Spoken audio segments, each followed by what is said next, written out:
Good day, beautiful people. Circumcisions may be done by an obstetrician, gynecologist, or OBGYN, a pediatrician, or in a non-medical setting for religious or cultural reasons, for example, by a mohel in the Jewish religion.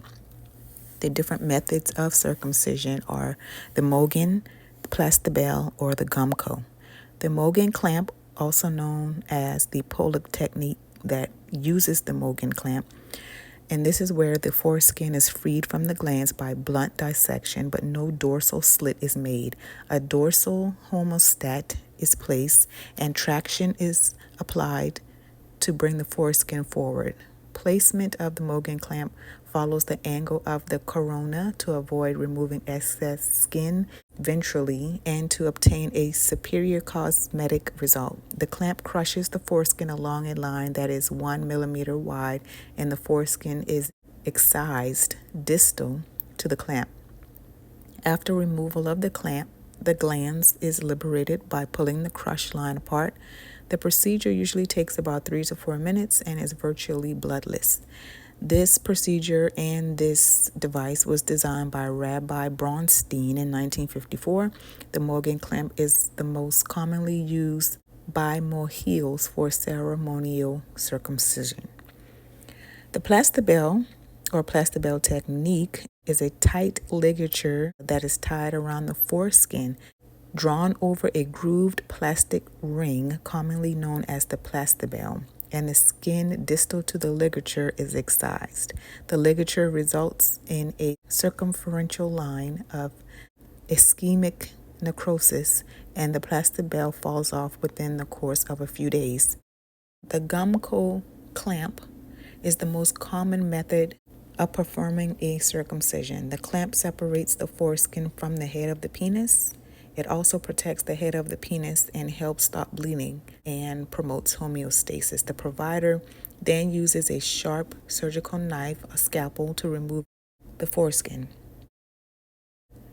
We did circumcision for spiritual reasons, and unfortunately we weren't able to do it on the 8th day, but we did it as soon as possible when our doctor was available, which was the 11th day. We also did the Gumco method. The OB did it in her office, and it took about 30 minutes from start to finish. Dad was not able to go through with this, so I had to deal with most of it. But first they numbed Little Bear, and they gave him the anesthetic, and he sat for about 10 minutes, and I held him during that time while it took effect. The procedure itself took about 10 minutes, and there was very little blood. The gauze stayed on for a couple hours. We kept our hands clean. The penis was cleaned with only water for 3 to 4 days, and we kept it saturated in Vaseline. We also put Vaseline on the diaper to prevent sticking. And we did notice some yellow discoloration, but we were told it was normal and it was part of the healing process. His circumcision was mostly healed by the 5th to 6th day, so it didn't really take the whole 7 days to heal.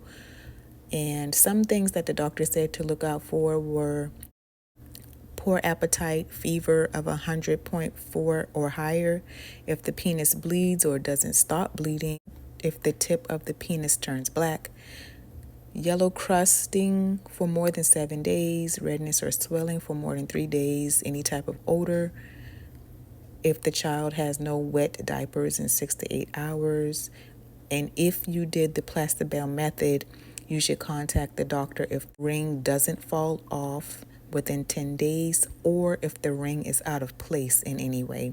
Overall, our experience was issue-free and the baby tolerated it well. If you all have any questions, comments, or concerns, please feel free to drop them in the box below. And I want to thank you all for watching. I hope that this was helpful.